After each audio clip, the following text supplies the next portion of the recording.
Text त्या ठिकाणी होता. आपण पाहू शकता बारामतीचं त्यांचं भाषण.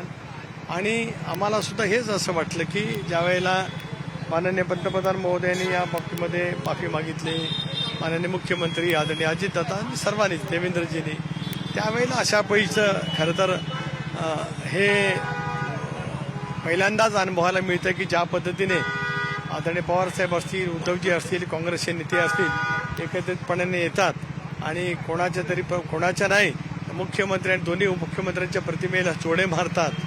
हे सुद्धा काही राजकीय दृष्ट्या जी संस्कृती महाराष्ट्राची आहे त्याला उचित आहे असं मला स्वतःला त्या ठिकाणी काय वाटतं.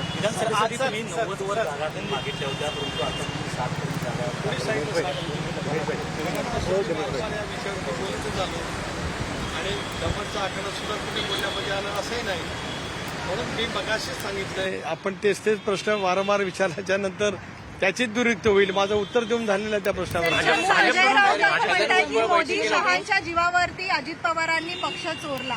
संजय राऊत असं म्हणतात की मोदी शहांच्या जीवावरती अजित पवारांनी काकांचा पक्ष. संजय राऊतांच्या डोक्यावरती फार परिणाम झाला असल्यामुळे आता ते चोरण्याच्या भाषा वगैरे करायला लागलेत. फार गांभीर्य घेण्यात इतपत संजय राऊत आता राजकीय दृष्ट्या राहिलेत असं मला स्वतःला काय वाटतं.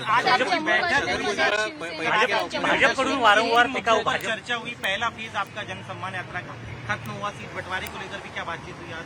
देखिए, जनसम्मान यात्रा का पहला एक फेज यहाँ पे कल हो गया है. दूसरा फेज हम इमीडिएट शुरू करने जा रहे हैं.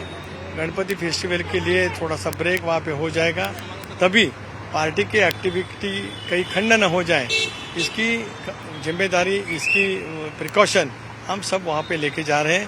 सीटों के बंटवारे के लिए 2 दिन पहले ही नागपुर में सीएम के रेसिडेंस पर शिंदे साहब थे, देवेंद्र जी थे, बावनकुळे साहब थे, आदरणीय राष्ट्रीय अध्यक्ष अजितदादा, प्रफुल्ल भाई मैं भी वहाँ पे बैठे थे.